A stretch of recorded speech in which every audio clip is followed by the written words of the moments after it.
ಓಸಿ ಮಟ್ಕ ಓಸಿ ಮಟ್ಕ ಓಸಿ ಮಟ್ಕ.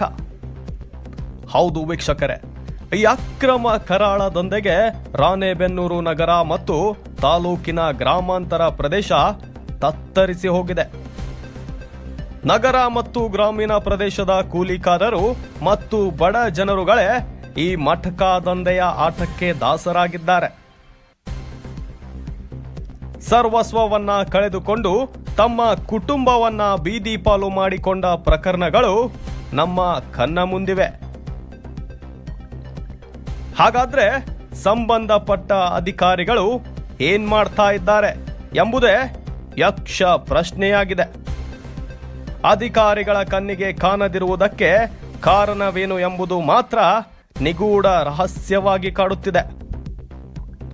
Hotel, ಕಿರಾಣಿ ಮತ್ತು ಬೀಡಿ shed, PAN shop ಸೇರಿದಂತೆ ಎಲ್ಲೆಂದರಲ್ಲಿ ಮಟ್ಕ ಹಾವಳಿ ಎಗ್ಗೆಲ್ಲದೆ ನಡೆಯುತ್ತಿದ್ದು ಬರೆಯುವವರ ಸಂಖ್ಯೆಯೂ ಕೂಡ ಅಪಾರ ಪ್ರಮಾಣದಲ್ಲಿ ಹೆಚ್ಚಾಗಿದೆ. ಮಟ್ಕ ಆಟಕ್ಕೆ ದಾಸರಾಗಿರುವ ಜನರ ಕುಟುಂಬದ ಹೆಣ್ಣು ಮಕ್ಕಳು ಕಣ್ಣೀರಿನಲ್ಲಿ ಕೈ ತೊಳೆಯುತ್ತಿದ್ದಾರೆ.